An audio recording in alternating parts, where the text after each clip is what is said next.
Welcome to Netflix and Kill, fucking Gotham edition. Again, round 2, guys. Ah, my god, I'm so excited. And another slice of delicious Gotham. And who is talking about this, one of the cheesiest shows on television? Why, it's me, Nick the Merc with a mic, and my fellow unapologist, my god of the pod to my left here. Travis. No, wait, is it ham or cheese now? I'm confused. Which analogy are we going with? We're putting it both. You can't have a good old Gotham Gotham sandwich. is just a good ham and cheese sandwich, huh? Gotham sandwich. And who's eating one of those on my right over here? Why, it's our Gotham expert, Justin, and I guess this is an appropriate metaphor for 2 pieces of white bread between some ham and cheese. Aha. And as I say on my right, because you are on the computer screen on my right. On my Yes, right indeed. hand. I am the meat and right. cheese in between your 2 white bread pieces. All right. So, with weird metaphors of eating Gotham out of the way, let's just jump right into this one. Because we are indeed talking about Gotham Season 2. You were going to clean up Gotham, fight for justice. You gonna help me or not?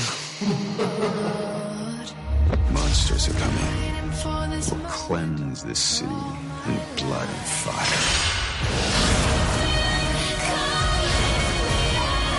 Gotham would tremble before you. It is a new day. Just to get right into it, we are super excited to talk about it because I feel like, I shouldn't speak for everyone else, but I feel like this season, for me, is where they decide, Limits? What are limits? if they, like, you know, beat down subtlety in the first season, where it was subtlety was a dirty word. This is the season where they grab subtlety, strap it to a chair, and then beat its ass to death with baseball bats. I really think that if Jumping the Shark includes killing sharks are extinct now because of this show. They're all gone now. But Gotham has killed them all.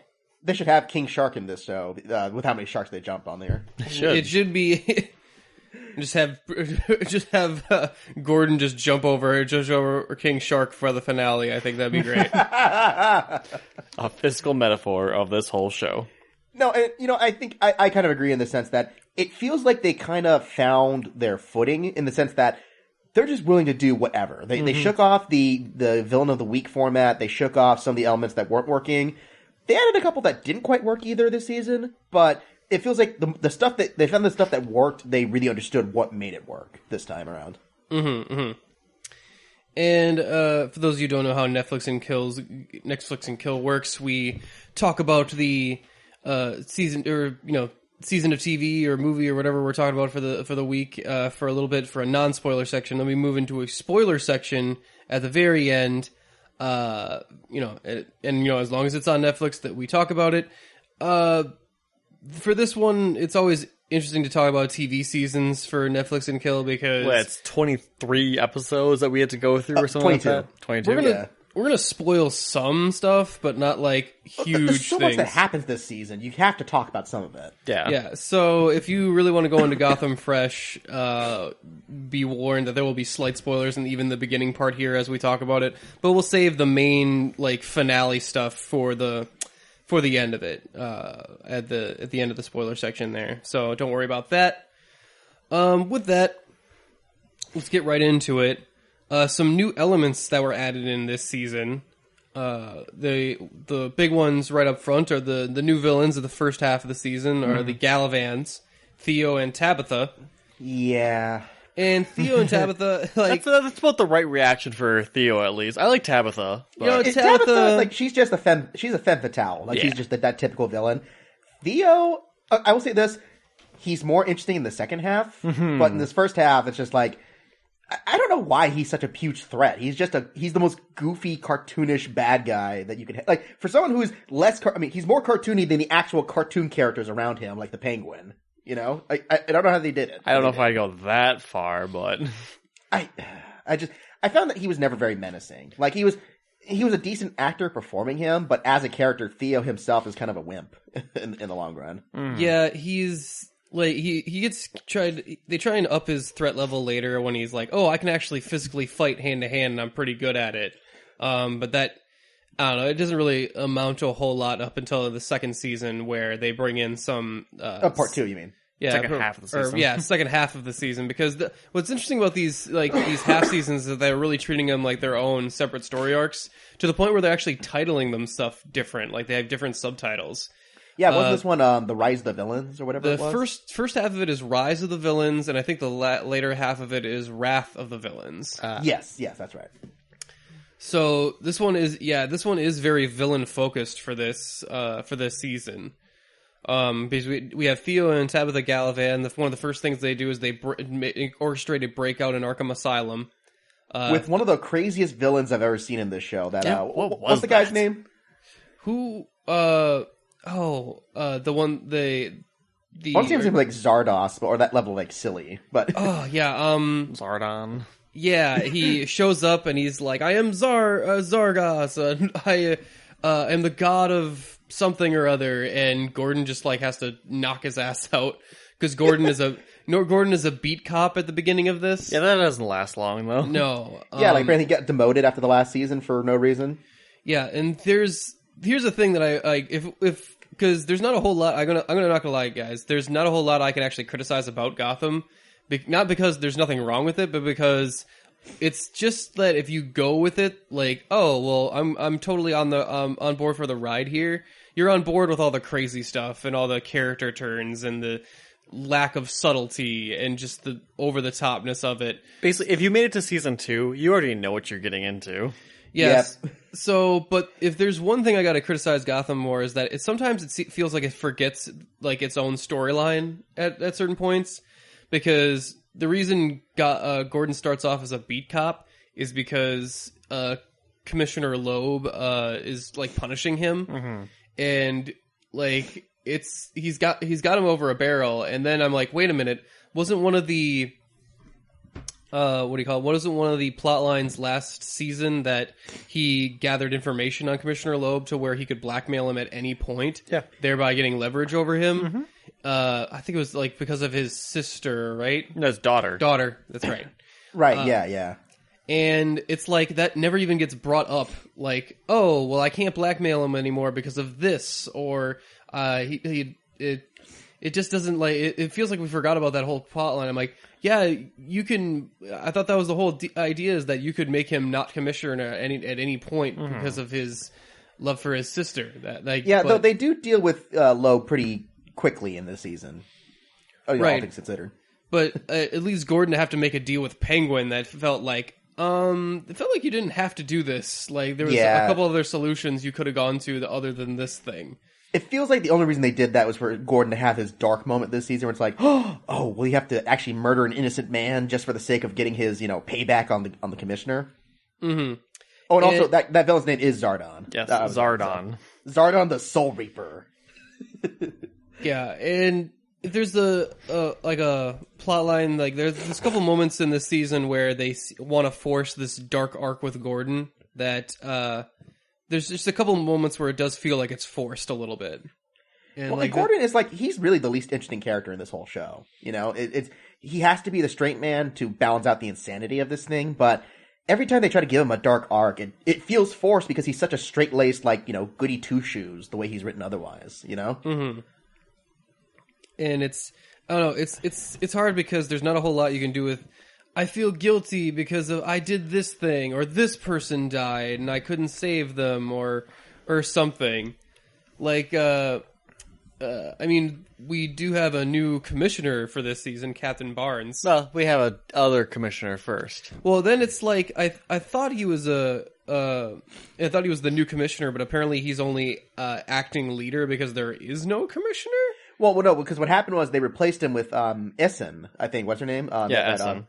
And then the stuff with her happens where when they break out the inmates from Arkham, the maniacs, they send her in there and murder her. So then that's when they bring in Captain Barnes, which is being played by Michael Chiklis, who I gotta say, I'm just so happy he gets work because I love Michael Chiklis. He's just that right level of super serious kind of guy. And I mean, he kind of knows what he's doing because he played, a corrupt cop on The Shield. So it's like, okay, well, I play that level of extremity, but with a guy who's like super righteous to the point of being nearly insane. Kind of thing. He's the exact opposite of Anthony Mackie. I really do like it. Or, Anthony Mackie. I'm sorry. What was his name? He's in the opposite because he's not a black actor. Right. No. What was it? Vic Mackey. That's right. Yeah. There we go. Yeah. That would be that's a very impressive for Michael Chiklis right there. You didn't know he had that type of range. He put on like 50 pounds and turned his skin color into a different color. Impressive. But yeah, I really enjoy his role as that. The Maniacs were actually a fun, like, and what's fun about the Maniacs is that they go over a 3-episode arc too. So it's a pretty long story. They break out Barbara Keene as part of that, which because why not?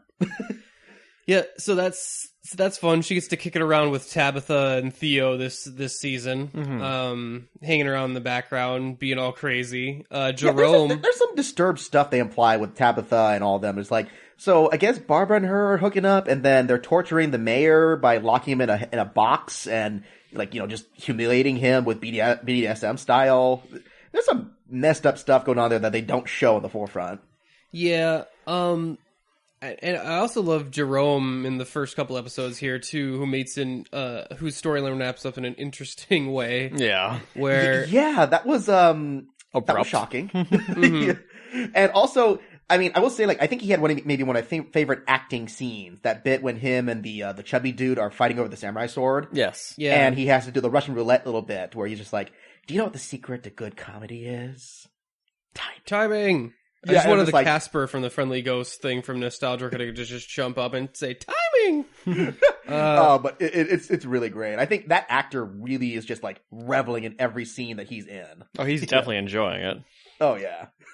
Yeah, let's see. Who else is running around this season? We have Penguin is actually in charge of Gotham. For a while. And it's this whole thing, like, he's competing for power because he feels threatened by pretty much everybody to the point that he's just making ludicrously insane decisions to try and keep people from turning on him, which ultimately makes people turn on him in the long run. Yeah. Well, he has Butch from the previous season as his right hand because he still has the brainwashing. Because he's still programmed from like Zaz's whatever Zaz did to him in the previous season. Mm-hmm. But Butch actually ends up at some point getting that programming released from him and starts working. Why? Because they say so. So yeah, and he starts to double spy for the Theo Gallivant and them, and then Butch is running his own thing for a little while. Penguin is all about getting revenge on Theo Gallivant because he kidnaps his mother early in the season to have him to have him like work for him, and that culminates in this great one of the better episodes where Penguin tries to take a shot at Gallivant with his penguin army of those dudes dressed up as him. Oh and my gosh, that was so amazing. Fantastic! March of the Penguins. You wanted Morgan Freeman. It's like the Penguins are marching in to exterminate their enemies. So.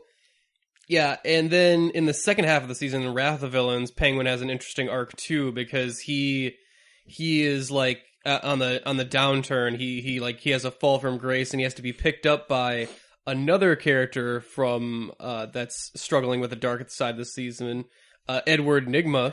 Oh my god, this is probably some of my favorite interactions of this show. So the Riddler actors have such great chemistry with each other. They do. So the Riddler has finally emerged in this season because very early Ed through really some just just dumb decisions of his of just like, oh, well, I'm going to tell Miss Kringle like what actually I did last season, which was kill what's his face abuser cop. Yeah, I don't remember. And that doesn't end great because he has to end up killing Miss Kringle. And well, it was an accident, apparently, because that was the whole thing is that he was trying to make her stop from running away, and he ends up killing her, pretty much, impulsively on accident. And the whole time, he's pretty much just going crazy because the idea that he's got this, Fight Club level alter ego that's fighting for control over his brain. Yes. And it's the whole thing just like, well, now I gotta hide her body. But I feel the need to want to tell people what I'm doing. So, he's very much turning into the Riddler, including the the catastrophic, flaw of his, just like, I need to leave clues. Mm-hmm. Well, it's really the point I love that what Gotham gets about Riddler is just that he is the smartest person that cannot get away with anything because he is the dumbest smart person ever. He can't. He has. It's not important. It's not good enough that he's smarter than everybody else in the room. He has to let everybody know that he's smarter. To the point where he just puts himself at risk the whole time. Like, you get some people who are compulsive liars. Riddler is a compulsive Riddler. He has to tell you. Well, he's the compulsive truth teller. Yeah. But I love that the first fucking Riddler crime he does is with himself. He plays the Riddler game with himself. Yep. Which his dark alter ego hides Kristen Kringle's body. Yeah. And he in the Gotham police station, and he has to like solve a bunch of different clues and riddles to try and get her out of there. And it's really interesting to see like this origin, like, oh, this is kind of fun, and maybe I should do this more often. Well, and as insane as it is, it feels like a natural progression to the character. Like with this crazy psychotic alter ego that he has, there's a natural build up to the point where he accepts the point. It's like, no, this isn't some split ego. This is you. It's just this other part of you is the mask that you're wearing. I thought that was really cool the way they developed his character in that angle. Mm-hmm. Yeah. So when Riddler tries to bury the body of Miss Kringle, he does run into Penguin for the first time, brings him back to his apartment, nurses him back to health. And after murdering like 2 other random people right before that, too. Yeah, whatever. Yeah. I think even Riddler was like, a lot of foot traffic for just a fucking random place in the middle of the woods. And I love this because it's like Penguin wakes up in Riddler's apartment, in fucking Riddler's apartment, and it's almost like every other scene when they meet up with each other should be backscored by like, I want to know what love is. Well, I think one of the lines I actually have is like, Ed realizes like, oh, I need to know more about how to be a villain. So he literally asks Penguin, like, I want you to teach me. And I honestly said out loud, notice me, senpai. Well, and if you think we're reading too much into it, and if like, oh, well, maybe it's not intentional, the gayness that's in the air whenever the two actors share the room. One of the lines verbatim when he wakes up is just like, I nursed you back to health. Hey, where are my clothes? And I'm just like, come on! You gotta be kidding me. Yeah, don't worry. This is stuff they play into even to the 3rd season, so... Mm-hmm. Yeah, and it's intentional. From what little we've seen in the 3rd season, it's like, oh my god, this does pay off later. And it's like, I don't know, it's really fun to watch these two together and kind of get the bromance going. If not, no, there's no bromance here. This is full on romance. Well, in the beginning, it is like despite the homosexual tension, there is just like, oh, these guys are friends. This is nice. But then, of course, it blooms into something later. Travis, it's beautiful that way. Until it doesn't. So that's pretty awesome. Although Nigma doesn't have a fun time of it later either, where he and Penguin both end up in Arkham Asylum at multiple points during this season, actually. Mm-hmm. Well, because again, Nigma just can't help but get caught. Just like, he really, really wants to prove that he's so smart, which ultimately just gets him, butt raked in the end, pretty much. Well, he fucking, like, he overthinks everything, where he thinks Gordon is onto him, and Gordon couldn't be thinking of... Gordon's got so much other crap on his plate that he's, like, not even thinking about a Riddler at all. Well, Riddler literally thinks that, like, oh, obviously, like, I must be the most important thing to Gordon. And Gordon's like, hey, Ed, how you doing? I haven't seen you around a bunch. It's like, oh, pretending that I'm not important, huh? Riddler desperately needs a Batman-type character to test his wits against. Oh, yeah. Well, go ahead. Because he just keeps making people to, like, go up and fight against. And, like, aha, this is my intellectual equal idea. They're like, you know what? He's not really putting that much effort as you are into this, Ed. It's not... That's not how it works. I mean, don't worry. He'll probably turn into the Jigsaw Killer at some point in this series, so... I did I did like when we visit Indian Hill. That's at the it's underneath Arkham Asylum. Because why not? And that's in the second half of this season, which is run by Hugo Strange, who is the evil scientist from Jurassic World. Yeah, BD Wong, who is also in Mr. Robot. He's the hacker for the Chinese group in that show. Yeah, so he's fun. He's such an interesting character. If you want to, he has a weird way of speaking to where it's like, I mean, what does he say to Gordon at one point? Like, no, we're all, or no, he's quoting the famous line from Alice in Wonderland, like, we're all mad here. Who doesn't quote that line, honestly? Sure, well, I mean, they make overt Alice in Wonderland references, even to the point where he's reading the book to help, program a villain for a certain case. You're just like, okay, I get it. Well, I love the way he says certain lines and stuff, because he's the only one who could say the word here, and like it's like if you tried to make the word here have 3 or 4 syllables in it, and it's like. Well, he's very clearly imitating the Arkham City version of Hugo Strange. That proper diction and deep voice like this. And, I mean, they made him up to look just like the comic books. Even with the race swapping they did with the character, he looks just like a Hugo Strange character. And no, he looks just like him. Like, the makeup jobs for, like, the beard, the glasses. It's like, I'm like, man, this guy looks exactly like Hugo Strange. And he's pretty really cool. good playing that character. He's really compelling as a villain. Like, way more compelling than Theo Galavant ever was in his arc.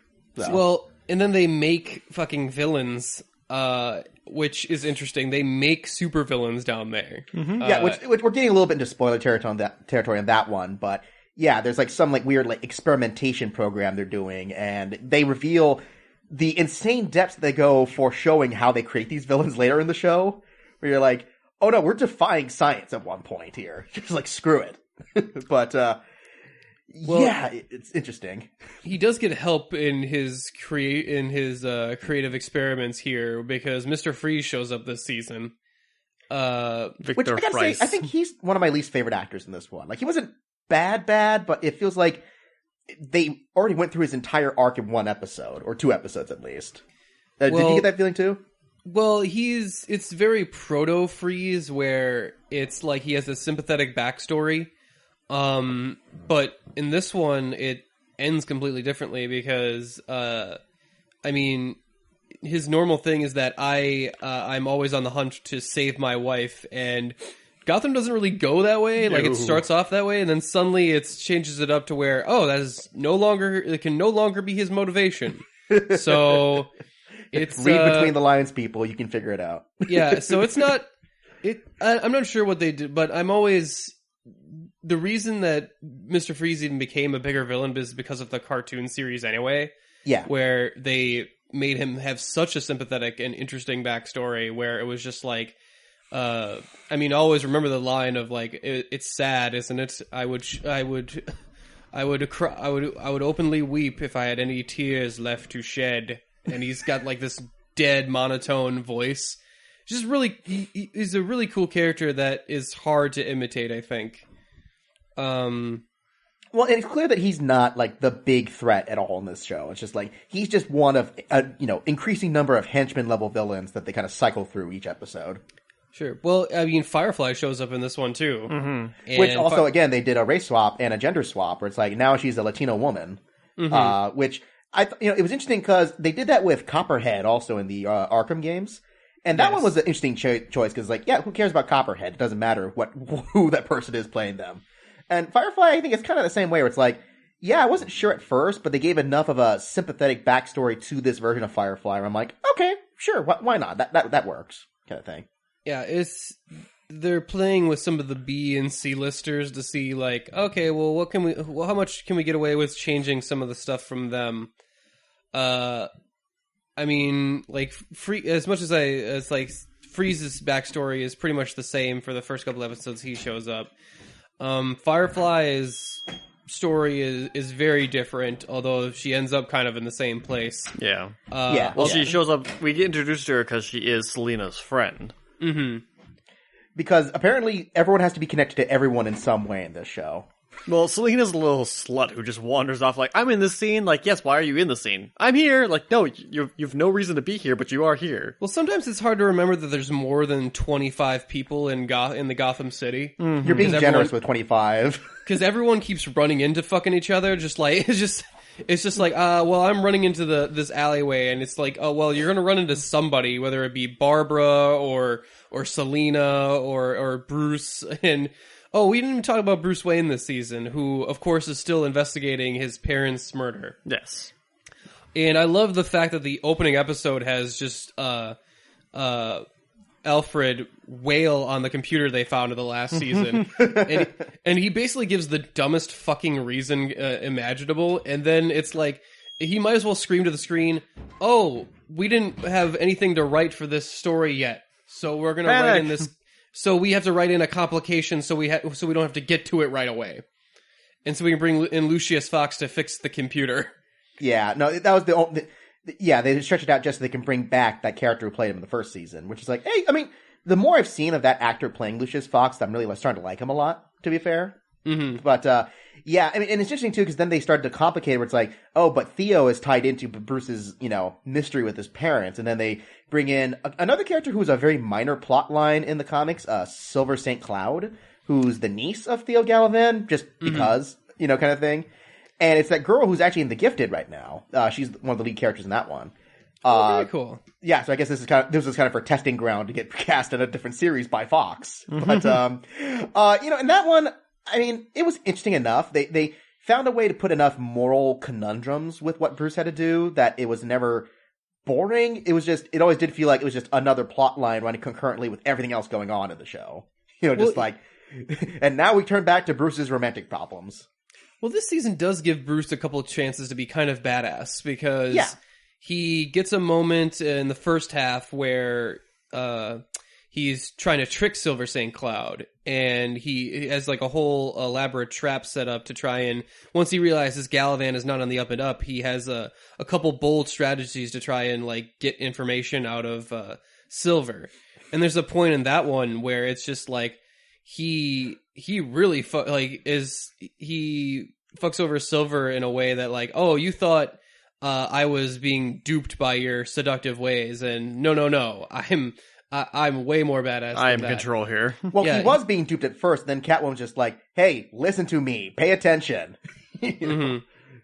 Yeah, and then he actually gets a moment later when, by the season, for the mid-season finale of, like, the first part of it, he actually gets kidnapped for this crazy cult thing, because it turns out the Theo and the Gallivan storyline culminates in this, like, crazy cult, the Order of Saint Dumas, I think they called it. Mm-hmm. Mm-hmm.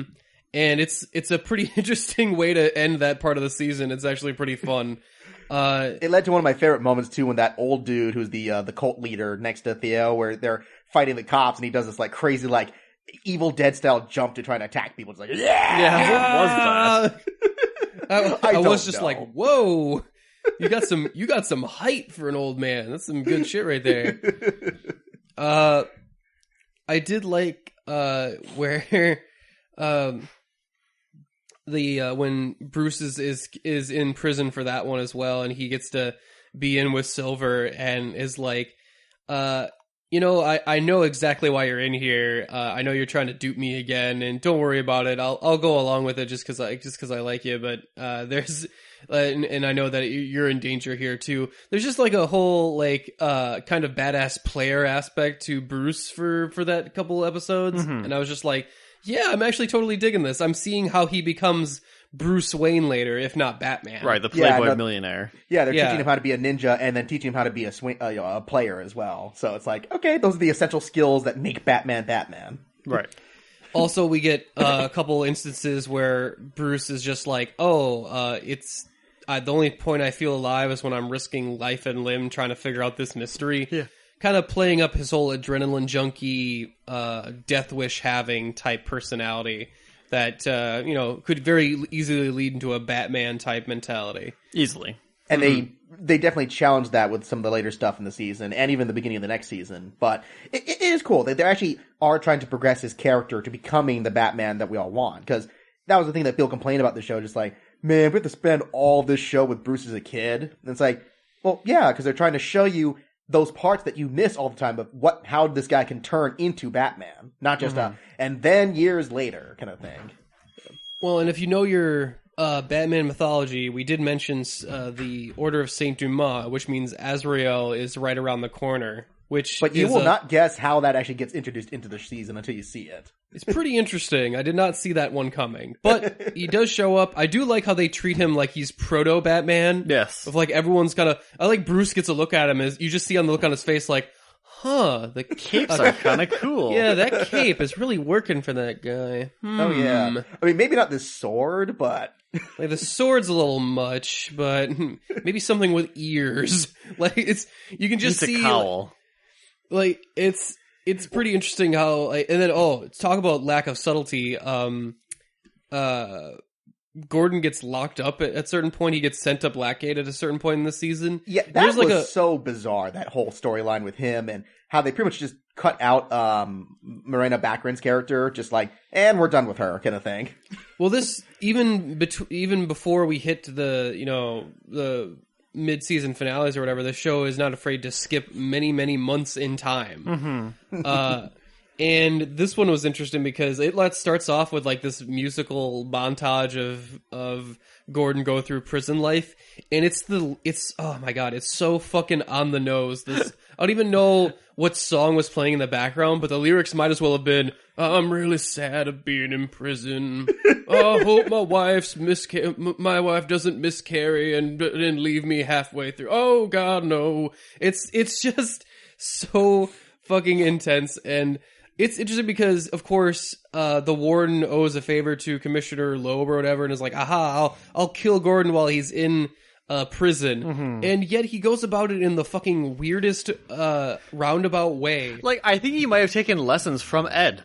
How hard is it to kill a cop in prison?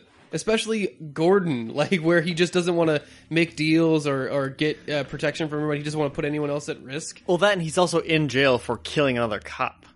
No. Well, okay, I don't want to spoil exactly what he did, because that spoils the ending of the first arc, you know. Yeah.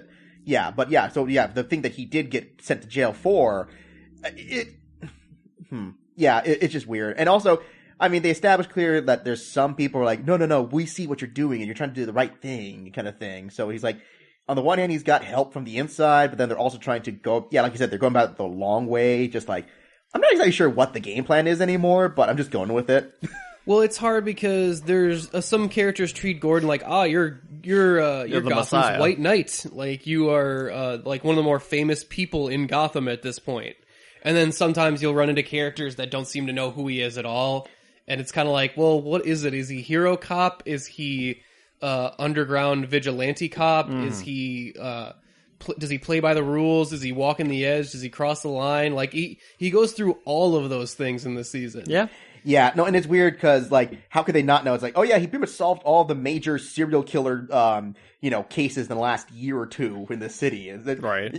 All the most possible high-profile cases you could even have for a city, he's, like, involved in every single one. He got rid of the mayor, like... Yeah, he got rid of the mayor, he got rid of the commissioner, he was there when the other commissioner was murdered, So when he runs into people that don't know who he is, it feels a little bit weird. But, I don't know. Bullock is still awesome in this season. Hello, Bullock. Yeah. He's a lot more tamed this season. Like, he's not so, like, corrupt cop. Like, they kind of push in this weird angle where he starts to become, like, the second in command at the police station. Mm-hmm. Which, I mean, it's interesting. It's not the Harvey Bullock that we started with, but I like that they're trying to, like, make him kind of like a halfway decent cop. Because, I mean, who can hate Donald Logue? He's just such a likable dude. Also, to be fair, he's probably the most senior cop there because, like, everyone else is dead multiple times over. Pretty much. Because the police station gets assaulted, 3 times this season? Yeah, how many cops get killed in this show? I'm starting to lose... They must be running out. And yet we still see, like, anytime they go back to the station, there's, like, 30 or 40 cops still just wandering about. Well, one of the first things they do in this season, which was actually pretty interesting, is go to the academy to get fresh recruits that they know are not corrupt. Yes. Get people who are even more straight-laced and boring than Jim Gordon. Yeah, and it's like... That's actually not a bad... It's like it reminds me of that scene from The Untouchables where it's like, okay, we need to get uncorrupted cops, so let's get people right out of the academy whose only qualification is that they're badasses. and Yeah, none of spoiler, but almost none of those people either make it or they get obscure to the background. Like they don't last very long. Yeah. So, and it's another thing where like a story element will only be around for a couple episodes and then like it'll seemingly get dropped randomly out of nowhere. I mean, to be fair, they do kill a lot of them on screen. Like Penguin seems to be able to fall from grace from being Crime Lord of Gotham to become Crime Lord of Gotham at any point and now. Like, he can leave for multiple months at a time to go and do something else and then come back and just be the leader, the Crime Lord of Gotham again. And I don't know how that works. Like, apparently it's pretty easy to get things done in this city, it seems like. I mean, especially when he spent a whole season trying to grab that type power. And because once you got it, you keep it. I mean, he did murder like 3 of the other crime lords in that season, so it's not like there was a lot of other people jargoning for that power. Sure, but then even Butch seems to be going back and forth on whether or not he hates Penguin or not. Well, he keeps going back and forth on how much of a threat he actually is, too, because there's that point when he tries to start his own crime family, and then almost immediately they're like, that's not working anymore. Yeah, and that might be a point where like the writers are just kind of like, well, it's more fun to have Butch and Penguin be kind of allies, so we're going to write about in. Something like they just don't know what to do with that character. It's like, whatever we want. Well, it feels like that is really their mentality going into this. It's just like, literally anything we can do to put this character in this situation, we'll do it. It doesn't matter how preposterous, it doesn't matter how silly. As long as it's fun to watch, people will go with it. Hopefully. Oh, and talking about some of the other story elements, no, there's one part of it that if didn't work for me is I'm not super crazy about Penguin's sabbatical when he's declared sane after some Hugo Strange experiments. Oh, really? That was one of my favorite parts of this whole season. Yeah. See, I love the first part of it where he meets his dad, played by Paul Rubens. Paul Rubens, who is great. Well, he first shows up, and I'm like, holy shit! It's Pee Wee Herman! Because Paul Rubens played Penguin's dad in the Batman Returns in the second Tim Burton film. Indeed. So they get him to come play his dad here, and it's like, oh man, that's fucking awesome. And then I like most of the where he takes him to his mansion, and like, don't worry, son, you are now home. But after a certain bit, there's of course the wife and stepchildren that are looking to get just the money. And after a certain point, like it goes on for like one episode too long where I'm like, these people are so bad at this. They're really dumb. They're really bad at being like a Black Widow and trying to get, Will money. Cause it's just, well, I guess, I get the motivation because the idea like, well, he's technically actually the blood child of this guy. So any claim that we have to his will and testament would be superseded by his actual direct son, in this case. Mm-hmm. So it's like, yeah, I get that, but they are really, really bad. I mean, maybe that's the point. I think they're trying to prove that these guys are really bad at doing their job. Because there's even a point when they try to do some weird, like, creepy, incestuous, like, seducing of Penguin. And it's just like, that ain't working. That ain't happening. I do like that the brother is just like, well, maybe I should take a crack at it. And we were both like, yes, you should, because that might actually work. Yeah. And it's the biggest problem with that arc is that the part that I really liked, which is the Penguin and his dad relationship, it's too short. It gets cut short really fast. Yeah, like I would have liked it where instead of cutting it the way they did, if they had like maybe 1 or 2 more episodes. Like they didn't need Paul Rubens to be around that long, but it felt like we were just getting to the point where it was like, man, I'm really liking this relationship between him and his dad, and then they take it away from you right that second. Yeah, and I lose a lot of interest once that element is gone. I don't know, I kind of liked having the idea of like Penguin essentially turning into Cinderella. And I do like the way that he gets back at them, where it's like, man, this trope, I mean, I don't want to spoil it again for people who haven't seen it. This trope has been in a lot of movies and TV shows lately, and yet it's still kind of gratifying whenever I see it. Yeah, for whatever, like, it just, I guess there's enough happens to him where he snaps away from Hugo Strange's programming that, like, it subdues all of his violent impulses. So you get a couple episodes with very pacifist Penguin, and I'm like, the faster that you become evil Penguin or an evil sadistic Penguin again, I'm kind of all on board for that. Yeah, because I mean, like, literally at one point he gets tarred and feathered. Yeah, well, I think the idea too is that he's been getting away scot-free with, rampant murder for the last season, to the point where it's like, we gotta try a new angle with this character. We can't just have him literally murder every single person who crosses his path, up to this point. Yeah, some of the other characters, like Barbara and Tabitha, like, they meet up with Butch at a certain point. Tabitha and Butch hook up at some point, which is even crazier. Mm-hmm. And it feels like there's a lot of sub characters that they're just moving around trying to figure out their place where they're gonna go. Cause it's like, I like that Barbara is just sitting around in the background being all crazy for most of this. I don't think they planned on having her continue that long. Like, she was supposed to be just a one-off season character who, I mean, the fact that this is supposedly the character that Gordon marries, and then they decided, nope, we're not going to do that. But then they decided, well, we like her too much, so we can't just kill her off or get rid of her. And then they just go in the complete opposite direction, just like, oh, now she's like a supervillain level of threat. It's just like, okay. But Gotham does a lot better with doing like random shit with their characters than some other shows. Looking at you, Arrow, where they want to just keep them around for way longer than they should be. Well, which is funny too, because a lot of the people who direct these episodes are CW directors. Bill Eagles and some of those guys. Like, oh yeah, these are people who direct episodes of Arrow. And so maybe this is them just going, okay, all that stuff I couldn't do in the CW, I'm going to do here. All this crazy gonzo stuff. Well, it almost works better because Gotham realizes that it's kind of a bad soap opera and kind of turns into the skid and just goes like, okay, we're cheesy, we're over the top, and let's just go with that. Rather than Arrow is very much wants you to take it seriously, and you're like, yeah, but okay, but you still got a guy with a giant T on his face fighting with a guy named Wild Dog, and it's like, who's running around in a Jason Voorhees type hockey mask? How serious am I supposed to take this Arrow? Yeah, you have a character whose threat is that he uses boomerangs to kill people. I can't take that seriously. I couldn't take it seriously in Suicide Squad. I can't take it terribly seriously in Arrow either. No. Well, I really laughed because I was looking at the Wikipedia page for Gotham, and it, on its descriptor said, yeah, but it's a soap opera. Get it right.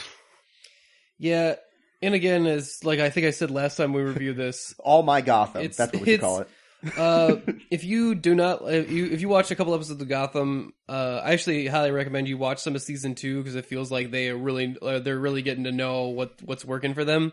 And you don't like it, that's fine. I can't really defend this is dumb. This doesn't make any sense. And I'm like, you're right. Yeah, you got it. You got me on that one. It doesn't. I don't know. For me, I just find it very entertaining the way it takes it to 11 every time.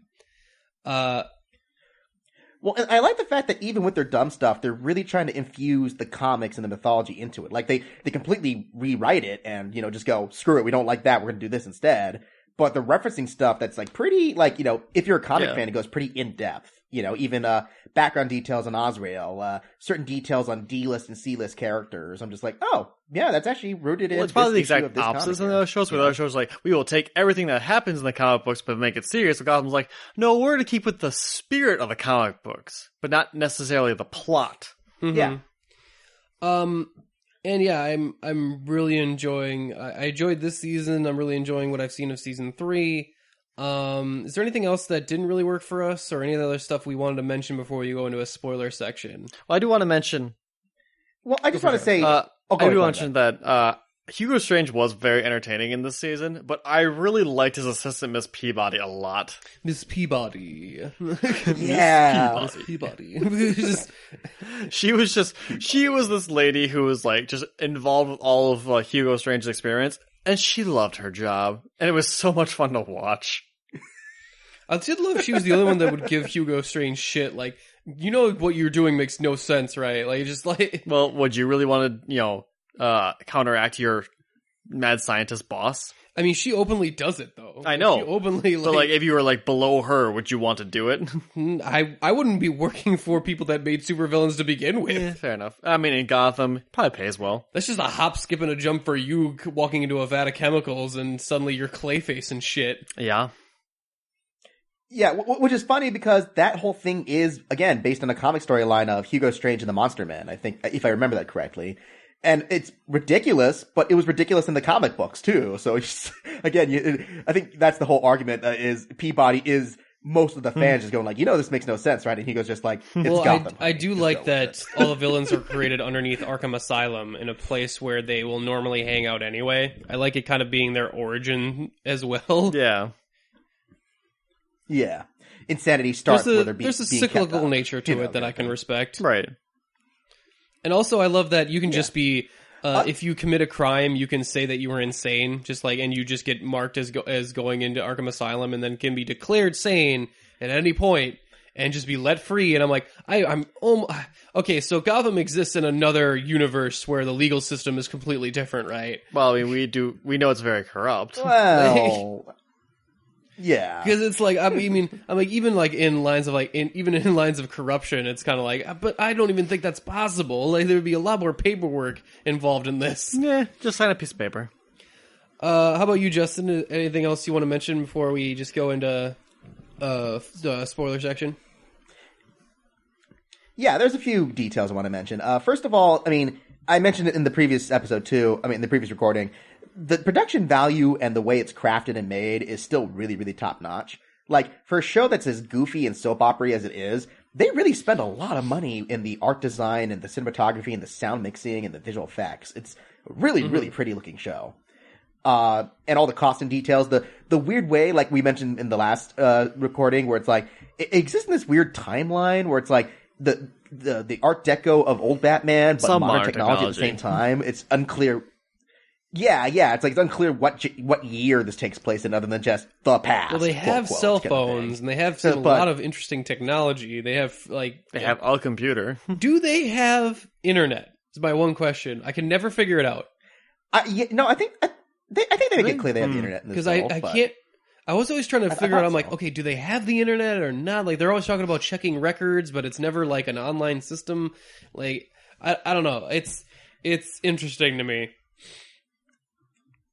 Yeah, no, it's strange. I do like some of the returning cast members too. I mean, a lot of the sub characters, like, even Alfred, I find they're really reliable as actors. And I think, Cockney Alfred is a big change for the character, but Sean Pertwee is pretty charming. And I think he's the necessary, like, anchor to the show. Again, like, kind of like Jim Gordon, but he's a more lively version where it's like, yeah, he's the straight man, but he knows how to throw a punch, when he needs to. And, he knows how to be charismatic and not just, like, oh, life is terrible. Just like, no, life sucks, but we gotta get, roll up our sleeves and get to work anyways. I will say I'm a little, it's a weird, like, mixed blessing. We kind of joked about it off mic at one point where it's like, Bruce and Selina's relationships, hot and cold is a minor saying. I feel like it's complicated, and that's the thing. It's like the actors feel like they're getting better at interacting with each other, like they're developing a better chemistry, as characters.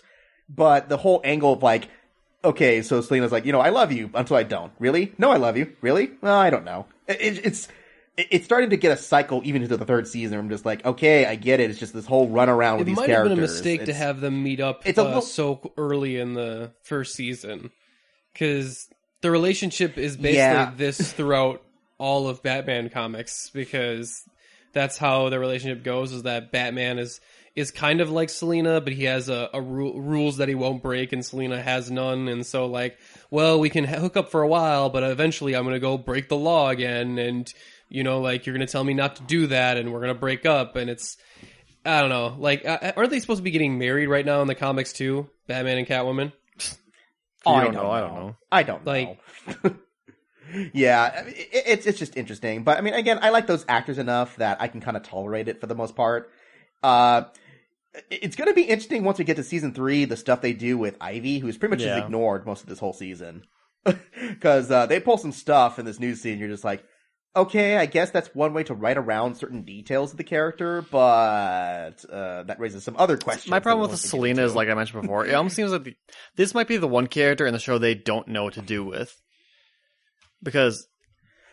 Well, the problem is that she's involved in everything. Like, literally, there's no plot line that she doesn't have some direct connection to. And it's a little preposterous. Just like, oh, I've lived in the city for years. And yet she can, fight alongside Fish Mooney. She can join other gangs. She can fight alongside the cops. She can help out Bruce. She can pretty much do anything that's required of her. Well, when it comes to Selina, it feels like Gotham is like 6 blocks big. Like, it feels like there's only... It's just like there's not a whole like no matter where we turn, we're always running into her. Yeah, you flip a coin to see if she'll show up in the next scene. You'll probably be pretty accurate. And you're just like, what is your daily route? How are you everywhere at every time? Like, She's probably got a system. but yeah, Yeah, so I mean that's the most part I had to say about that season. It's the feeling where like this season had a lot more like weird stuff in it, where it's like there's some things I really didn't like, but the stuff I did like I really enjoyed a lot, kind of thing. Oh, also thinking too, since it's Netflix and Kill, were there any memorable like bits of violence or I was action going to you save guys some of really that for liked the this spoiler season? section because there's one Okay. rocket launcher kill that I want to get to. Oh yes, Poor Gardner. Woo! So that was pretty cool. What are some other awesome kills? There was an umbrella got shoved up somebody's esophagus. We had yeah. One piece of violence that I liked that we didn't actually talk about was Butch getting his hand chopped off. oh yeah. Oh yeah. we say. To be honest, I can actually forget about that a lot of times because like a lot of shows they just give him like a metal hand or whatever. Yeah. And it's like, it really doesn't seem to matter that much. No, because at one Oh, in this one though, they give him like all these different prosthetics that he has, where like he's got like a buzzsaw version and a drill version. Because at one point, and... like, Penguin is going to try to trick Theo Gallivan to believing that Butch is a turned traitor. He's like, well, how is he going to believe you? I'll make it work. And he chops off Butch's hand, like, basically like, yep, he got so angry. I mean, he chopped off my hand, and I'm now here. Yeah, which is weird because, like, it's hard to tell, like, Penguin and Butch seem to have a friendship, but at first it was based off of this programming, and then he chops his hand off, and then later they betray one another at certain points, but then they're still friends by the start of the third season. I'm not really sure where they stand. I don't think they know. It's way too complicated. Oh, and also, also talking about parts that I forgot to mention that I'll talk a little bit more in depth in the spoilers. They bring back one character that I was not crazy about the way they did it, and I can't tell you who because it spoils a huge twist with the second season arc. But it made me just kind of go, why, guys? Why did we do this? But also, I love the way they portray the insane asylum and all the people in the background acting crazy around them. It's like it's the most cartoonish insane asylum ever with the costumes The and their, ice like, cream. their quirky behaviors. They're always yelling. It's, I mean, they're doing the little jitters, like, oh, I'm talking to myself like this. It's very actory the way they're doing it. I do love the Maniacs too, where they throw off a bunch of their hostages off of a building to spell out Maniacs. And just that like, was great. wow, that is like, they must be very accurate to like have them land in the same spot so that all the letters aren't none of the letters are upside down. Yeah. No one lands. Yeah, for them No not to one splatter lands on completely. their front rather than their back. It's I'm like, guessing they practiced. it's just like, God damn, how does this even happen? And also the freeze effects for Mr. Freeze are actually pretty impressive for a TV budget, I thought. Frost grenade. Oh yeah. No, they managed to use their budget pretty wisely in some scenes like that. Overall, we'll go into. I guess we'll just ask what everyone rated this season in particular. For me, it's hard for me to actually rate Gotham. It always will be because it's so Almost subjective. nigh impossible. You have. Well, let's say this: like, do you like it better? I like or it a worse lot than the first better, season actually. So far? Yeah. Because the first Okay. season I had fun with, but I'm like, so there's some of these things, there's some of these plot lines that are actually still kind of boring that I wish they would just do more with. Like, me and Travis were talking about, like, do you remember last season when Falcone had the whole mystery, what was it, the female that tried to, like, infiltrate him? It's like a little aid. Yeah, and it's like, Exactly. Yeah, I don't even because remember there's that so much anymore. other, way more crazier arc. Like, that was one of the more subtle, downplayed arcs of the first season, and now there's just a lot more happening, a lot more going on. And despite Gordon still becoming the most boring character on the show, he's not awful to sit and watch through. No. Like, he's pretty fun. It's interesting to watch him, all the craziness bounce off of him. So yeah, I'm gonna say I like this a lot better than the first season. I think this might be I don't know how much better, quote unquote, better it can get. So I'm gonna rate this one like a 5 out of 5. But you have to accept the fact that this is what you're going into, like this crazy, cheesy, cotton candy. You're gonna have fun time eating it, but it doesn't have a whole lot of substance to it. So for me, it is 5 ridiculous umbrellas and esophaguses out of 5, because it is just I don't know. I plugged this show on to have something on in the background while I'm editing, and I get sucked in watching it every time. Yeah, we can't do that anymore. Because I just want to watch whatever crazy shit is happening on screen. Travis, what about you? How'd you enjoy this season? I really like this season. It is definitely better than season 1 for me. The show is so weird because it doesn't make any fucking sense, but they also seem to know what they're doing most of the time. Like, we first saw, yeah, it's a weird, balance. They have a plot. It's just a plot that goes every direction. When Theo Galavan first showed up, we were both thinking, this guy can't possibly last the whole season. He's boring. And the show's like, yeah, we know. Just wait. Just shh. Wait, we'll get to it. And it's like, all right. And they do surround him with all, these interesting people that I'm like, yeah, I guess I don't really care that he's boring because nothing's ever boring happening when he's on screen because there's all this shit going on. But, these half seasons feel so fucking different from each other that it's almost like there are 2 completely separate seasons. Just the fact that they have similar characters in them that show up multiple times. I'll probably give this one a 8 out of 10 because, yeah, if you're in this, if you watch season 1, season 2 is just more in every single way, so you're probably gonna enjoy it. Mm-hmm. How about you, Justin? How would you rate it overall? Yeah, well, I mean, I'm the guy who kind of roped you guys into this, so I kind of take partial blame as for you that. should. But yeah, as I should. But it really is. I mean, it's kind of like you guys said. It's just if you know you like this show, I say go for it. And it is. It's better than the last season, but I can't tell you what specifically makes it better.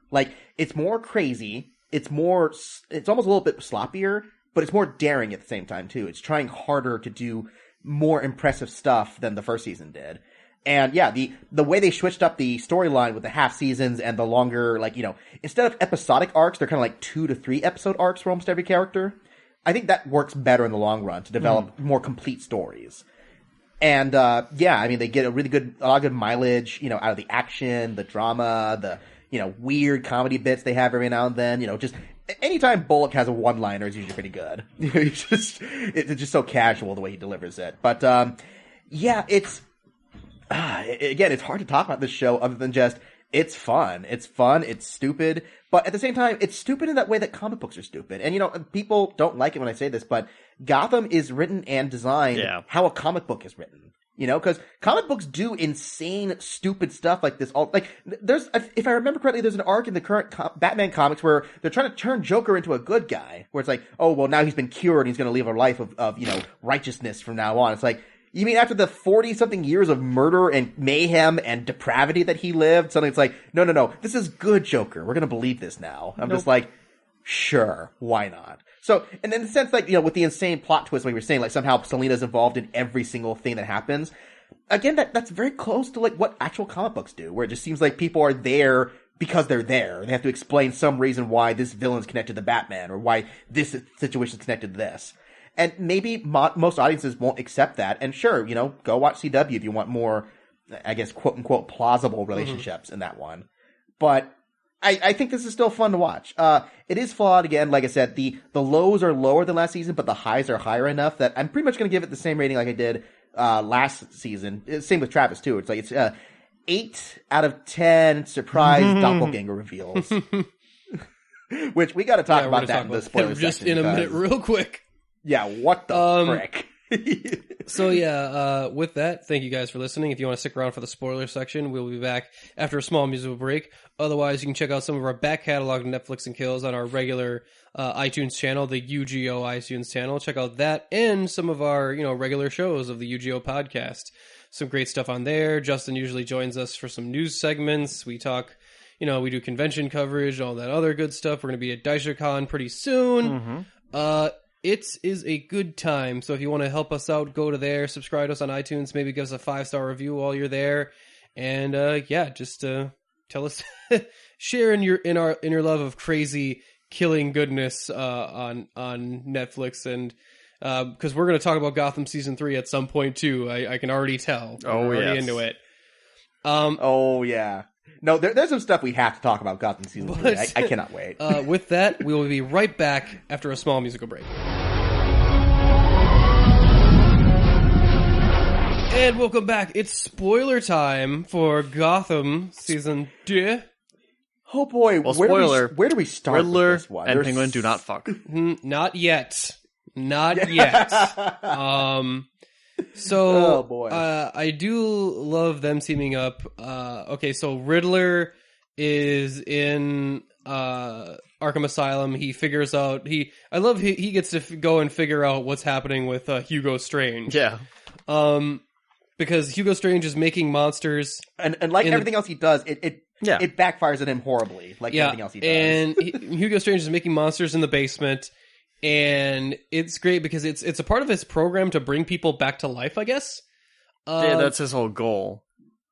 It feels like they discovered that. No, because that was the whole I think secret villain's goal was to revive something. Yeah, because it turns out that everything is run by fucking the Court of Owls, which is I love that reveal. which is a pretty cool reveal.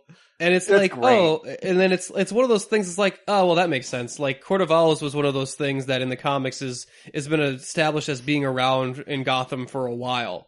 So, Which is not the first clandestine group that's been existing in Gotham, apparently, but somehow it became the most popular in, like, it's not even that old. Like, the comic they got introduced in was, like, 5 years ago, but wasn't it came into prominence just because I think at that time, it was the first time we did the clandestine group in a while, and it was just like, ooh, this is interesting. Yeah, and then it was based on Scott Snyder's successful run, which, that run of comics for Batman is so I pretty think awesome, to be fair. it got accelerated into popularity very quickly. So as far as mythology that they introduced, the Court of Owls is actually kind of relatively new in far as of its inception in the comics. Everything else is pretty old. Like the Azrael stuff is all from when Azrael, like. Is Azrael old? Like, well, I thought he it was pretty depends big on your too, wasn't definition of old, because he was around when Batman first got his back broken by Bane, and Azrael had to take over as Batman. That was the arc that I remembered him from, but I think he was around a little bit before that. I can't remember specifically. Well, okay, we got to talk about the twist of that one. So, guess who Azrael is? Well, it does in the reveal show? that Theo Gallivant's last name isn't actually Gallivant; it is Dumas. And if you know your Batman mythology, the Saint of Dumas and the order that follows it is directly involved in Azrael. And they make Theo Gallivant into Azrael by bringing him back to life and apparently giving him... Now, everybody gets different powers when they come back to life, but apparently Theo Gallivant is just kind of immortal, or... No, what they establish is that... I'm not sure it's the immortality. Like, I think he does have enhanced sentences, but for some reason, the power to bring people back from the dead isn't perfected until later in the season. So when they bring him back, his brain can't process the psychological trauma of being resurrected because he again, spoiler again, he gets murdered at the end of the first arc where Gordon just shoots him in the head after everything that he put him through. And then... he comes back, and the only memories he has are the memories of the family stories of Azrael, the great protector of the Dumas Order. So, what's his name? Hugo Strange decides to capitalize on this, just going like, oh, well, I guess I needed a villain anyways, so I'm going to program him to think that he's Azrael the Destroyer, or whatever. Yeah, and he sends him after Gordon. This is the point where, like, Hugo Strange is like, think of all we have accomplished, Miss Peabody. The applications of the science. I'm like, really? Because unless you can bring them back not crazy, I'm pretty sure the only application for this is to make supervillains. Which is actually exactly what the Court of Owls says, too. It's like, no, we kind of wanted them to be able to, remember shit. Yeah. Like, it's not as a cool thing as he seems to think. This is like, science is in fits and spurts, Miss Peabody. So yeah, that comes to a great conclusion where... He sends him after Gordon to distract him for a little bit, but it turns out that he remembers who he is, so he goes after Bruce Wayne. Penguin is back at this point. He teams up with Butch to try and to help save Bruce and Gordon and Alfred at the last second, because nothing seems to be able to kill Azrael. He keeps getting shot, and like either it's the armor he's wearing or his healing factor or whatnot, but he can't seem to die. Yeah, they imply like his armor is like super, super tough, like some like really strong metal that can deflect bullets. And then it's like, then Penguin shows up like, Jim, you always got to bring the right tool for the job. In which Butch comes out of nowhere with this fucking rocket launcher and blows his ass up, which is amazing. It's just that is amazing. But I do want to talk a scene right before that I really didn't like. Which one? Because we've been established before that they've got this. Basically Batcave, where the supercomputer is that Bruce is with. So they found out that, Azrael is coming after Bruce Wayne, and they know this. So like, we have to make sure to close all the windows and lock all the doors before going to hiding. Like, no, go into your secret hidey hole, you dumb fucking shits. You have a panic room, and you don't seem to want to use it ever. They seem to have they have the worst security at Wayne Manor possible. It's like all these open windows and doors and everything else, and you can't hire like maybe a security team. Like, hire Hugo Strange's Tiger Mercenaries from the Arkham game. Like maybe they we can see it like Selena basically just walks in whenever she fucking wants. Yeah, and no one stops her. Just like, oh, hey Selena, how you doing? Yeah, I mean, I understand them not hiring a security team because it's like no one can know what we're up to here, that sort of thing. But the fact that they don't jump immediately into the panic room is kind of like, What are you doing, guys? What's going on? Maybe some other show was using the set that week. That explosion was awesome, where they blow up Theo Galavan. It's pretty amazing. The music that plays during it is so fucking over the top. It's just like so metal. Like. Well, and also, two things of that. One, apparently, Penguin has access to some serious hardware this season, because also out of nowhere in the final episode, they have giant miniguns. The Gatling gun from Predator. It's just... Yeah, but then also, I don't know if they understand the science of death, but how did Theo Galavan grow a beard in between getting murdered in the first season and the second season? Yeah, the second it's arc? Well, if he has hyper regeneration, theoretically his hair would grow faster? Shit, who knows? I don't know. Fuck if I'm going to actually make this work. Yeah, but I mean, I will say, like, for me not liking Galavan at all, the first arc, I really, really like the Azrael stuff they did. I do enjoy, too, that when Gordon proves his innocence by proving that Riddler is actually the one that murdered Miss Keene and set him up, Well, also, no, technically the innocence is that Theo Galavan technically is not dead anymore. So it's like, well, I guess you can kind of prove that Gordon didn't murder him because now he's not dead anymore. Yeah, I do, but I do like that even then. I'm like, okay, well, all fair. I'm like, Gordon still escaped from prison. That's still against the law, guys. Like, nope, we're just going to ignore that. All right, whatever. I do like that by the end of this, we are creating other monsters. We get a doppelganger Gordon first, because we have a guy that can change his face and mold his face into being Gordon. Well, it's very clearly Clayface, because they say his name is Carlo. Which I was like, oh, is this their lower, less powerful version of Clayface then? Because he can't really change his whole body. Yep. He needs like a machine to help mold his face into what it needs to be. But maybe they'll use him a little bit later. But that was one of my favorite parts in that episode, where it's like, yeah, they can mold his face, but that guy cannot act like Jim Gordon, because he's trying so badly to imitate Gordon's behavior. Watch. Yeah, he's just like, it's hilarious. I told him he was an actor. Like, well, he didn't transform the skills of an actor too, because he's just like, he's running around like he's showing all teeth all the time. Mm-hmm. Like, he's just like, who is this person? What? Why did? I'm sure the actor playing Gordon had a fun time playing that character. Play as someone acting like your character. It comes up really Barbara badly. comes up and is like, oh, hey, Toots, how's it going? And I love that she can tell immediately. It's like, I love that's the not bitch him. slap, too. What damn? Oh, yeah, it molds his face. It reminds me, they had a episode of Flash recently where they have the Elastic Man, Dipney, and he can't control his plastic powers, and he sneezes and sneezes most of his face off. Ugh. Yeah, and it looks like that scene where it's like his face is all messed up, like, oh no, it's so gross. Fish Mooney is back. They revived Fish. Yeah, that was the one I was just like, why did you bring her back, guys? Like, and I know you guys liked her a little bit more than I did, and it's like, okay, I mean, maybe they can find a way to make it work, but it pretty much, it's just the same stuff they did the first season, and then it's like, oh, but now she has this superpower that she can persuade people to do whatever she wants for her.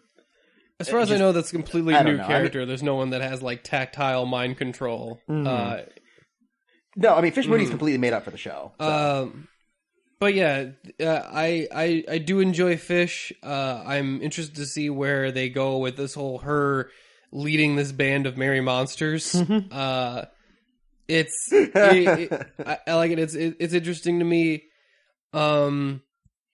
I do like that they bring her back to life with the 2 different colored eyes still. Yeah, like they didn't. That's a good touch. They didn't take that out. Like that, they didn't take the chance to like oh well, being back to life changes her eyes back to the same thing or whatnot. I do, but it's a great moment where he tries to tell her like, you are the goddess. What did he try to tell her name was? I'm sure it's some callback to the comics. You're Artemis or some other warrior goddess or something. And it's like, no, I'm Fish Mooney, bitch. Gotta have the bitch part.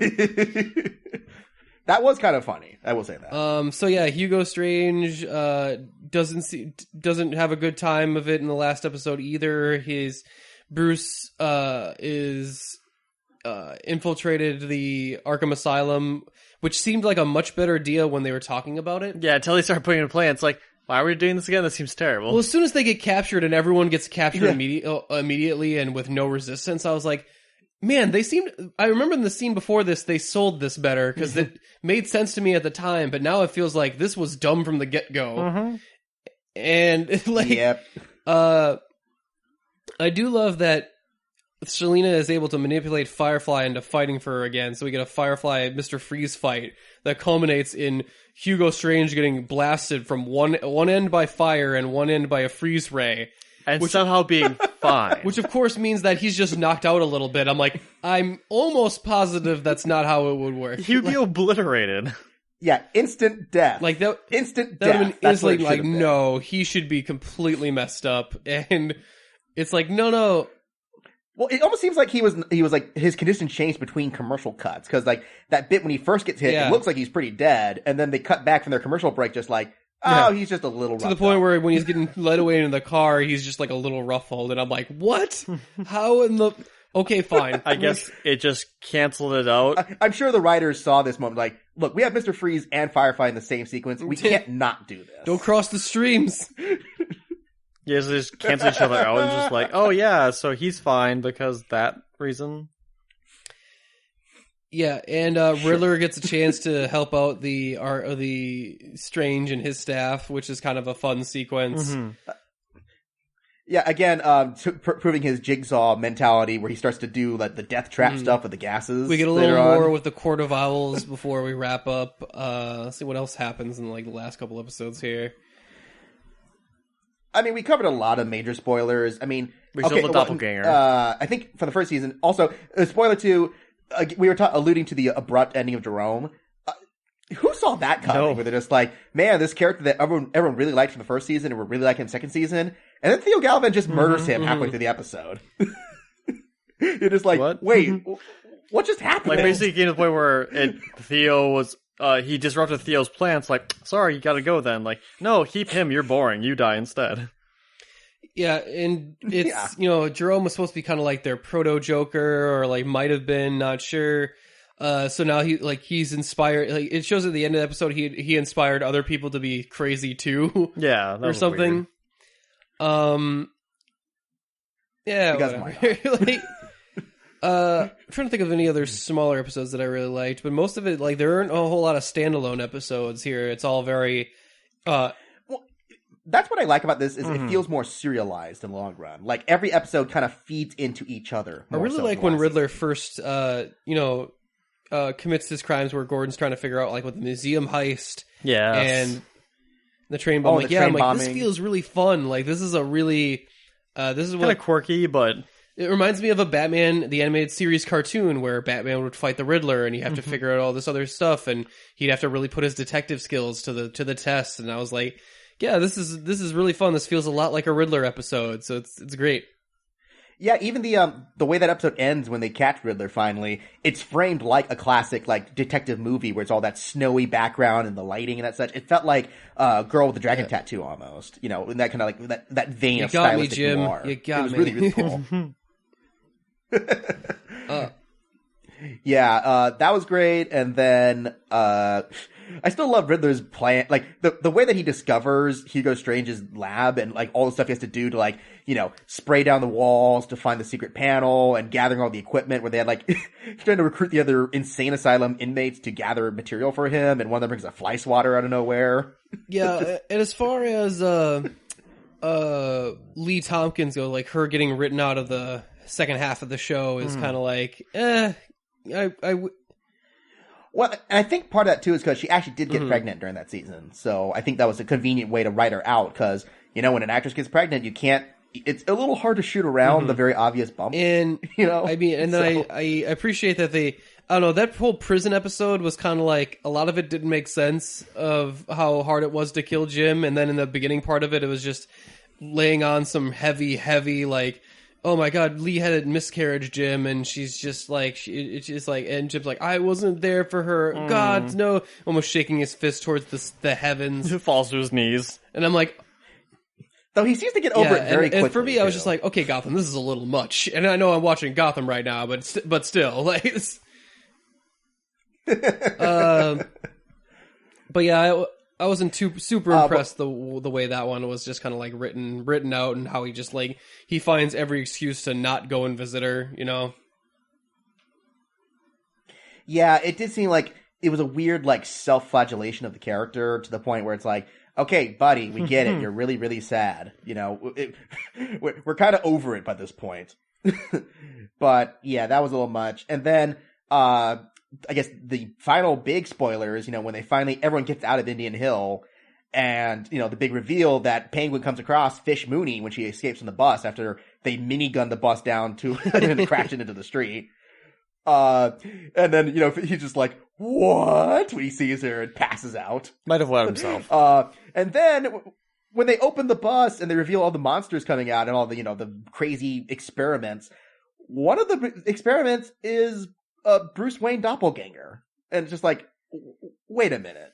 It kind of looks like if Bruce got lost in a Hot Topic for a while and came out and like, why is my hair all so longer? Even he seemed confused. I'm like, I don't even understand what's going on here, but I'm just going with it, Gotham. Yeah, it's definitely an interesting way to end things there, because it's like, oh my God, if Gotham didn't have enough problems, now there's a bunch of just fucking monsters hanging around. Where I think we see, out of anyone, the only one I recognize is like, is that Killer Croc on the front? I think they're implying like the proto-Croc kind of thing, but yeah, everyone else, like, there's a dude with white hair, and then there's like some sort of like there's an older guy with goggles. Like there's just like, I'm like, well, these designs are obviously all supervillains, but I don't like recognize almost any of you. Well, and even the stuff we saw in season 3 so far, it seems like they're just making up characters to fill in plot holes. Because especially there's one whose only purpose is to fill a giant plot hole with another character. I'm pretty sure I know what you mean there too. Yeah. But then, the doppelganger, I'm like, so are they implying that this might be the origins of Hush also? Because, I mean, that'd be kind of cool, but... I mean, I think we already met Elliot, what's-his-face, from the first season. One of the bullies. Did we? Okay, yeah, I don't remember yeah, if that's the case, but... who's the original version of Hush, but, you know, it's Gotham, so it's not like they have to stick to any of that storyline. Mm-hmm. Yeah, no, they completely screwed over Azrael's backstory. They're not afraid to mess up with anyone else's story in this show. Yeah, so with that, any other spoilers we wanted to get to? I don't think so. I think we covered pretty much everything I wanted to get. Yeah, I think that's the majority of them, too. I mean, it's just interesting to see where this season leads into, because there's some plot points they still haven't readdressed in the episodes I've seen of season 3, but I can't wait. I gotta see what's gonna happen. It is a soap opera, just like every day. It's like, oh, my stories. I got to see, you know, the continuing soap opera of Jim Gordon and crew. I got to have my stories, my super violent stories. Oh man, and yeah. Speaking of violence, like, geez, they do not mess around murdering people in this show. Just, you know, even to the point with the Penguin storyline when he again, I guess also spoilers here, like where his dad gets murdered by the stepchildren and the wife on accident.